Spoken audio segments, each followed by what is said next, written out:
Hey everybody, welcome back to the second part of the videos for Chapter 10, Organizational Structure and Change. Let's just dive right in. Alright, let's make it full screen for you guys. There we go. Alright, so organizational life cycle. So we understand the structure of organizations and how that impacts our how we operate. But what about the organization itself? So when we look at an organization, it progresses through several phases of its life cycle. So we start off with a entrepreneurship phase and or stage. This phase, I like to call them phases because they're pretty unique. Think of startups. You know, they're entrepreneurship. The founder is running things. The founder holds multiple roles because they don't have anybody else to do them yet. So think about a company you start. When you start one, you're an entrepreneur. You're starting it off. You know, it's your idea, your baby, in essence, of how you're going to progress this organization to be something that's bought by another company, or it becomes huge. Let's say like Amazon or Walmart. Well, one can hope, right? But when we start off, the organization is usually informal and flexible. This allows the organization to change from going down one path onto another path, which is essential because when you first start off a company, you have a grand idea of what you want to do or what you want that company to accomplish. But when you start going down that route, you might say, well, that was a great idea, but here's an even better idea. So let's go down this other route. And you go from there. So we get through that entrepreneurship stage, and when we're in this stage, we face some challenges, such as securing resources. The biggest resource that is difficult to secure is funding. If you guys talk to the Small Business Development Center, they will tell you that trying to get money to start a business is the hardest part. We can all come up with a great business plan and everything that goes with that, but how can we get it going if we don't have money? So we don't need a lot of money to start some, but other businesses need a lot of money. So it's difficult. Also starting to get out there in the market, have a market presence. You know, you're an unknown company. How can you get customers to want to use your business, whether it's for the product that you're offering or the service that you're offering? And also, one of the biggest problems is rapid growth. Sometimes your company grows so fast that you just don't know how to control it as a founder. And this can be good and bad. It's good because, you know, you're going down the right path. Your market, your customers want whatever product or service you're offering. But it's bad because you might not know what to do next for your company, or you're being more reactive rather than proactive, or and how you lead your company as a founder. So with that, you hit this next one, survival and early success. So some companies, they don't hit that rapid growth right away, but they are starting to make progress. And what they're trying to do is survive, trying to make enough money so you can pay for the services that you need as a company, to pay for raw materials to create products or to buy inventory.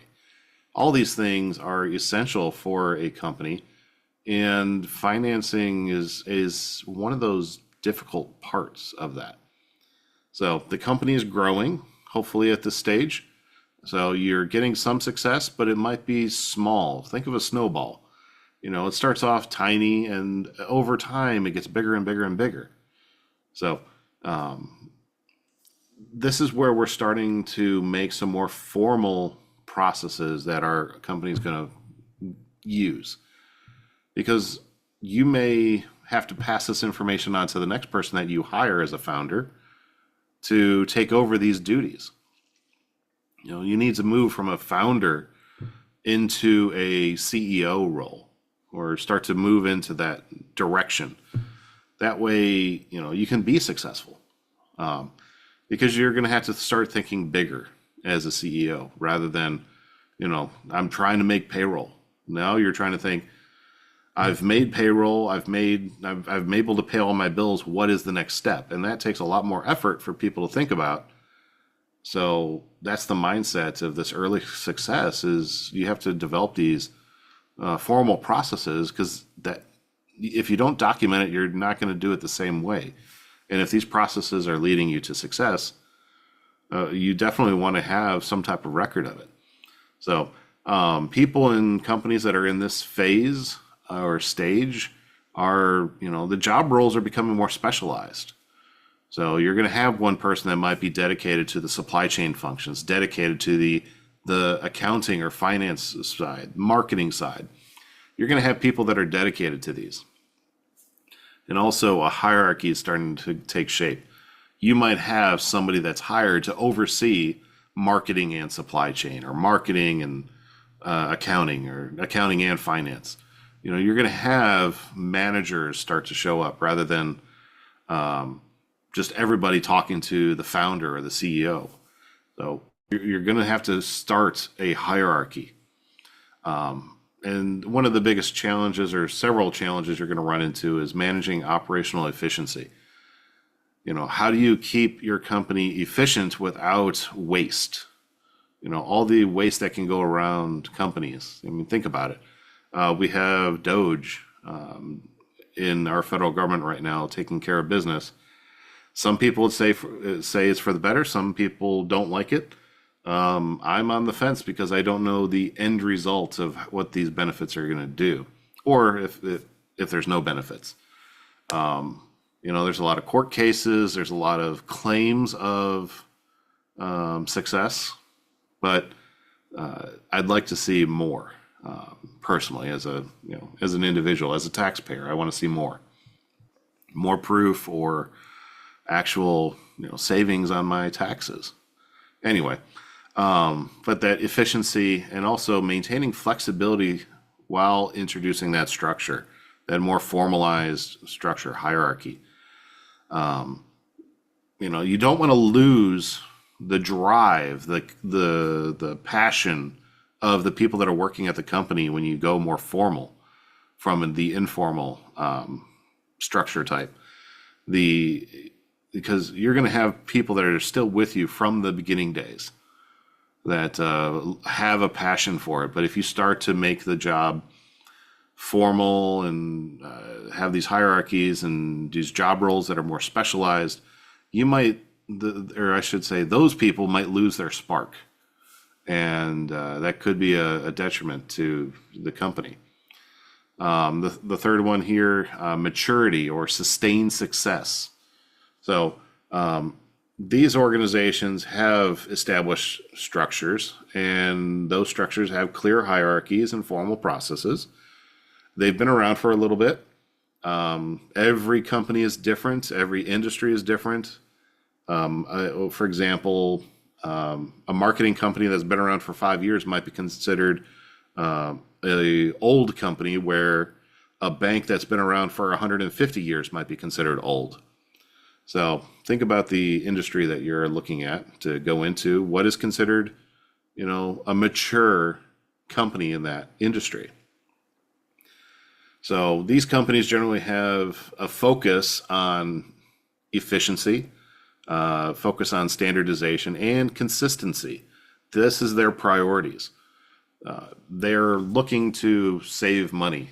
They're looking to drive, let's say, shareholder value, or stakeholders that are in the company's value, the investors' value.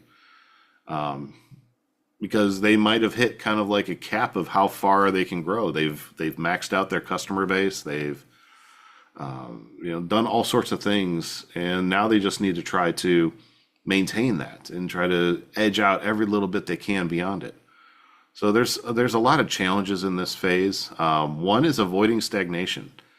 If your company's not growing, it's assumed to be dying. You need to foster that innovation that pushes the envelope that your company operates in. If you're not doing that, your competitors are.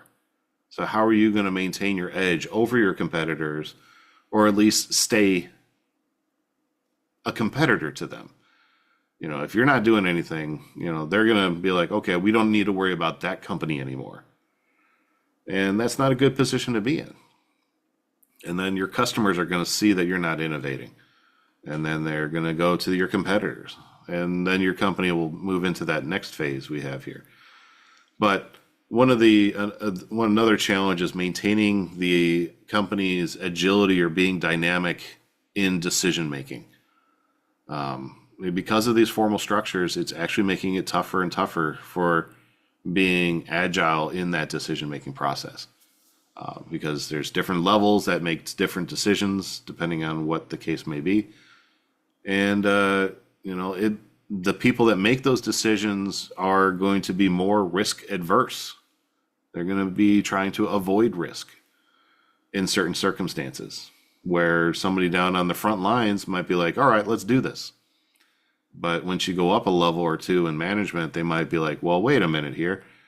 I'm not going to sign off on this because that's going to make me look bad and I won't be able to get to the next level for promotion. Where at the bottom level, or at lower levels, it might be looking good that you took a risk and it paid off, or you took a risk and now you've learned from that risk taking. So maturity in companies, that it's getting a lot more formal, and these companies need to do something to maintain their progress.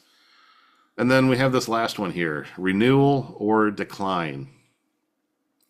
This is where the organization really basically has to reinvent itself to adapt to a market shift or the new competition or internal inefficiencies. So sometimes you'll hear about restructuring.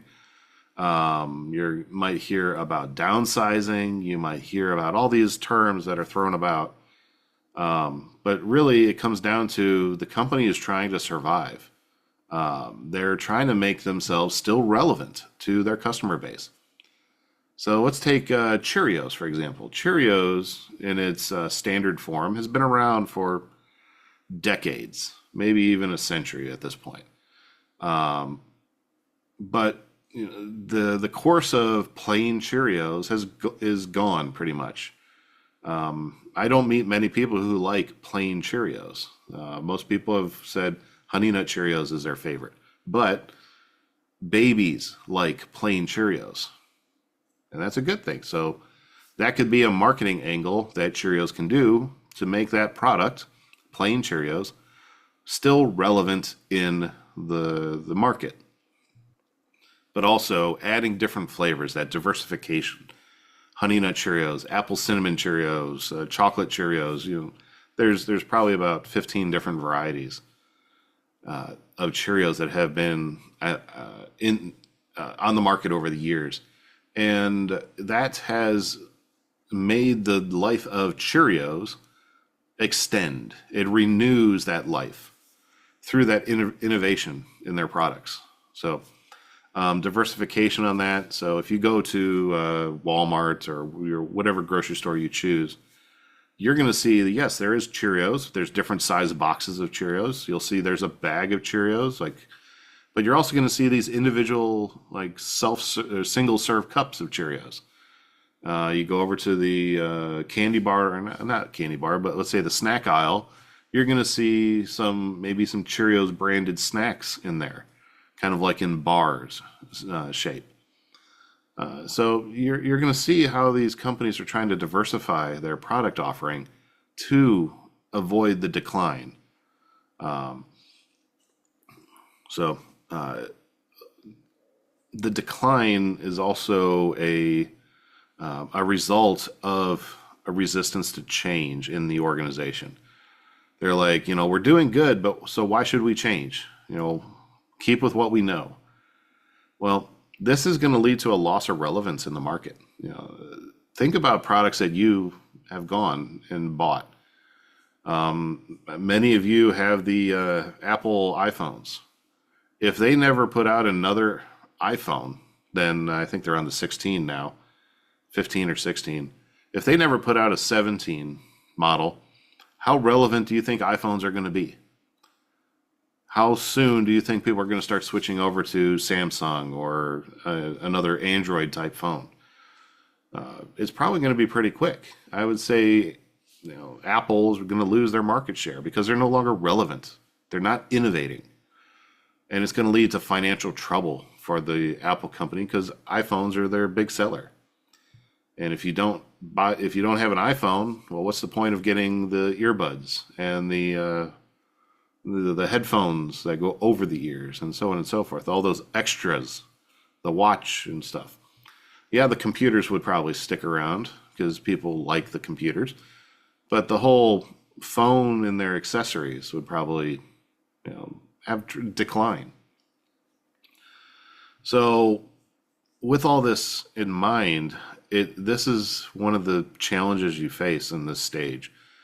When do you restructure or pivot or downsize your company to meet these challenges? That when is the hardest part. And also with that when, you should have a clear why you're doing it. If it's to get in a better financial position, well, that's acceptable. If it's just to do it, no, that doesn't work out so well because you don't have an end goal there. You're not trying to solve a problem. So think about that. When should a company restructure or pivot to a different line of business, or even downsize, shrink? Let's say at Apple, shrink the iPhone division of Apple in favor of the MacBooks or whatever other product they want to offer. So think about that, those challenges. So this is, the organizational life cycle. So organizational change, we kind of slightly talked about that when we were talking about the life cycle, because you are changing from one phase to the next. But we can go a little bit more by saying there's different types of change that are involved in each one. So a simple way to think about it is structural change, technology change, and cultural change. Structural change, that's actually changing the structure of the organization. The operational hierarchy, the lines that of employees reporting. So if you work at a company, you know who your boss is, but a structural change would change who your boss is. Or, who do you report to in your company? Could even go as far as to change team structures. I've seen this in some universities. They've gone from, let's say, having human resources, payroll, and other offices like that, the administrative side, and they combine them and they call it shared services. So there's changing the structure of those departments into one new team, which is changing the hierarchy. It's changing who they report to. And it's also changing the structure of the how they work with each other. So this is good and bad. You can have arguments for both, but it's an effort to could be some cost savings, could be operational efficiencies, and so on. So merging departments, changing leadership roles, centralizing or decentralizing decision making are some examples of this. But key challenges along this route, resistance from employees. Employees can get stuck in their way. Everybody can get stuck in their ways. Think about yourself. Is there something that you could not, that you would fight against? If you're a coffee drinker and you drink coffee first thing in the morning, or you want to have your Starbucks first thing in the morning, or whatever it is, and the change is that there's no longer that, let's say that one place no longer offers your desired drink, that might be an issue for you. You're going to resist that change. You're going to argue against it. You might say, well, I'm going to boycott this location until they bring back that product. Could be something like that. And that happens within companies too. And sometimes it's quite clear that what the employees are doing in resistance, and sometimes it's kind of in the shadows, I would say. They're not actively shouting down with the change, but they're doing things to make the change harder within the company. So employees prefer stability and predictability. That is one thing that employees have statistically wanted within their employers. The next one here, technology change or technological change. This is about the technology that the company uses, such as new tools or software, automated processes. These are changed often to bring in improved efficiency. So think about registering for class. I mean, you guys have a process for doing that. You guys have to talk to your advisor. This is my understanding. You guys have to talk to your advisors. There has to be a hold lifted, and then you guys can register for classes, and then you have to pay for the classes, and then you're locked in for that class. Or at least that's roughly my understanding. It's very similar from university to university. But here, there is a huge emphasis put on that advising side of it, from what I'm learning. Is there a way we can make this more efficient? Yeah, probably. But we would lose out on other aspects. So when we change these tools or the software, these automated processes, we have to train people on how to use them, right? So if we change the class registration process, you guys need to be trained in the new system so you guys can successfully use that new system, right? Same thing with employees. Employees need to be trained on how to use the new system unless they've already, maybe from a previous company they worked at, know how to use the system. One of the big changes I've seen in companies is when they bring in large software such as what's called Enterprise Resource Planning Systems, ERP systems. So for example, the software SAP. That doesn't stand for anything. It's just the letters SAP put together. They bring in that software because it can do accounting, it can do finance, it can do the supply chain functions, it can do warehousing functions. Can do manufacturing. It's all one system instead of having 5 or 6 or 7 different systems. So this is a very common one that we're seeing over the last 20 years of companies adopting. But in order to get this technological change accomplished, we need to encourage our people to do it, to learn, see how much it's going to make their jobs easier. Now, yes, it's not going to make every person's job easier. It's going to make some people hate it because it's not as easy as it was before. But we have to train the people in these new technologies. Just like ChatGPT or the generative AI wave that we're seeing nowadays. You guys didn't have any formal class on it, I assume, but you guys are kind of, based on my understanding of how students have answered in previous classes, you guys are aware of it. You guys can use it to some extent, but I would say you guys can't use it to its fullest capability yet. But if you got training on it, you guys would probably be like, wow, this is amazing. And I could do so much. Yeah, so the training is a big thing. And training can also help with the individual's resistance to the change. So this last thing here, cultural change. Think about the culture of the organization or the culture of the university, for example. This university is the and university. You're a student and something else, right? Now, some students are just students, but they can be anything else they want at this university. So think about if that culture changed here at the university, there'd be a lot of pushback on that. So, because there would probably be some type of change to the university values, the norms, and the behaviors that are at the university. And usually we see this because of a change in leadership. So we have a new president that started over the summer, and he has a vision where he wants to take this university. He wants to take it to 2,000 students. We're currently 1,600 students, maybe 1,700 students. So we're looking to add roughly another, 40%, or not 40%, another 20% onto the university. Great, that's awesome. But that might mean we have to change some things, like our class sizes. My understanding is most classes are kind of capped at around 20 to 25 students. If we have more students, we would probably need to have more faculty. We might need to have other technology available to the faculty and students in order to support that many more students.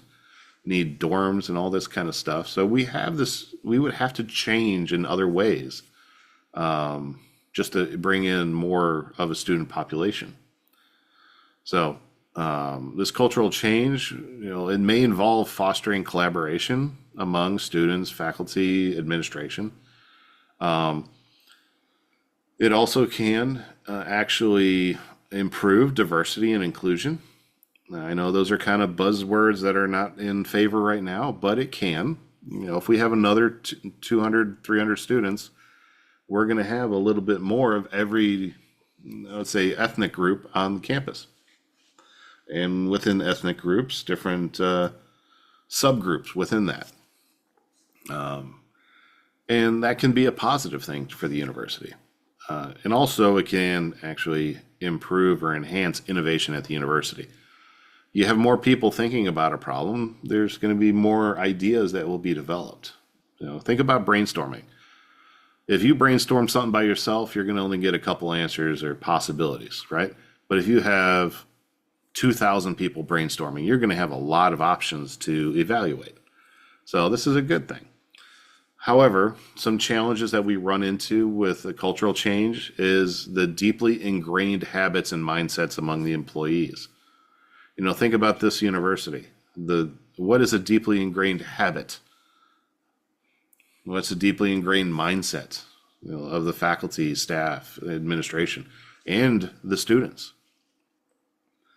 So, like right now, there's generally no classes between 11 a.m. and 1 p.m. That's great. That means you guys get time for lunch. But if we get another 300 students, are we going to have to adjust that? Possibly, possibly not. So that those habits, you might be a student that likes to go take a nap over that time, but you might have to give up your nap because now you have a class that's scheduled over that time or taking some of that time. These are some things that we're going to have to change, All right. So, with this, think about all these different types of change that we have here. Okay, but the dimensions of change, how far do we go with these changes, or not how far we go, but the scope, the level, and intentionality of these changes. The scope, we have incremental, so let's say different steps. We can do big steps, little steps, and so on and so forth on the increment. Usually increments are small, gradual improvements. They don't try to take try to eat the whole elephant at one time. They try to eat one bite at a time. So think about that. We can make huge adjustments just by taking a little piece at a time. So, for example, software updates. They don't do huge updates all the time. They do little changes, and then sometimes there is a major update, but it's not that often. So the little changes are usually less disruptive and easier to implement. You get people on board with little changes, and then when you look back, you're like, wow, we came a long way. The other one, transformational change, these are large scale shifts that alter the core of the organization. For example, a major restructuring or a complete business model change. That's a huge change for an organization. So this requires significant planning, adapting, and all sorts of buy-in from different stakeholders within the organization and outside the organization. So think about that. That's transformational, going from one state to another. Let's say a caterpillar to a butterfly. That's a transformational change. Where other changes, the incremental, the small ones, we don't really notice those as much. So the level of change. So we have, we have individual, team, or organizational wide. So the individual one, this is about changing behaviors, maybe adding skills to people, training them in new skills. or trying to change attitudes of employees. One way to do this is offer training, leadership training, so people start to think more as a leader. Maybe this is about responding to, let's say, events within the organization, so you have a focused training on that. Could be about upskilling your workers. We offer these type of trainings quite frequently in organizations. Some of them are actually regulated and you have to provide them. Others you might not have to, depending on your industry and what your customers are requiring of you. Team level changes. How do teams collaborate and function? COVID pretty much turned the world upside down because people had to distance themselves. So instead of being in a meeting room at the office, now people are using Zoom or other video conferencing systems. So you don't get to actually have a side conversation with somebody or try to clarify something with somebody else in the middle of a meeting where you can just lean over and talk to them. You have to talk to the entire group on those. So it does it is a huge change for some people. Some people like to have that, face-to-face thing rather than, screen to screen. And of course, here we have organizational wide changes. This is the entire company is being affected. It's organization wide. So this is systematic adjustments. So think of mergers, acquisitions, culture overhauls. When two companies merge together, which one is actually going to, for lack of a better word, survive the merge? Which company is going to absorb the other one? You can't run two companies inside the same company. One of them has to take over and be the lead. Same thing with acquisitions. Usually the company being acquired has to transform and get aligned with the company that bought them. And cultural overhauls, this one can be almost anything. Like when DEI started going, this was a whole mindset that people had to change within companies. They had to think differently and act differently.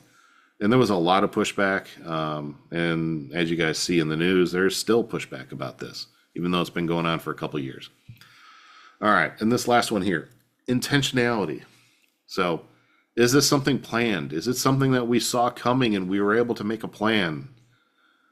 Such as, let's say, a digital transformation, going from brick and mortar to offering e-commerce on our products. Well, that is something we can plan for. Unplanned, though, this is something that usually is due to an external factor, such as regulations or a natural disaster or crisis or something like that is forcing us to make a change. So like COVID and supply chains. COVID was a huge supply chain disruption, and supply chains had to adapt very quickly, very rapidly. And a lot of companies found that their supply chains were not sufficient for that level of disruption because no one thought something like that would happen. I'm certain you guys didn't think it would happen. So, yeah. So next we have here change management approaches. We have organizational development. These are something that we're actually planning. We have strategies of how to change our organization. So we're going to do, let's say, an incremental change over a year to go from where we're currently at to where we want to be in our organization. Usually there's a focus on improving effectiveness or improving the culture, or it's about improving employee engagement. So so some examples are like team building. That's one way to get people to trust others and get comfortable with other people. It enhances collaboration because you've broken the ice with the people. Instead of being kind of standoffish, avoiding others, you're forced to interact with them. So now you are starting to get comfortable with doing that. I can tell you, I am not a fan of trust falls and other team building activities, but I see their value. Doesn't mean I want to do them, because I'm not a very trusting person when it comes to, are you going to catch me if I, falling backwards? And some of you guys might be the same way, and some of you guys will be like, oh yeah, trust falls, let's do it. Or team building exercises, yeah. But yeah, so with organizational development, we can bring in people to help us. So there's internal consultants. These are, our own employees coming in to help lead this change. So we bring in, for example, subject matter experts that can do that for us. So we're currently searching for a provost here at the university. So we have some faculty that are on an advisory committee to help advise the president on who to pick for the next provost of this university. The people on it are mostly senior level faculty members, and they've been around for a long time, so they know the culture of the organization. They know what to look for in a provost. Can help maintain that culture. Whereas, like myself, I've only been here for, let's say, a semester and a half, and I'm not fully knowledgeable about the entire culture of this university. So while I could look and say, yes, the person's qualified, I can't say that they're going to support the culture or not. So having these individuals within our own organization participate in that process is a benefit, because they understand the culture and the internal challenges of the university. However, some challenges that these internal consultants face is resistance if they don't have any authority or credibility within different parts of the university. I don't think that I don't recall, but I don't know if any of those people on that committee actually represents the school business.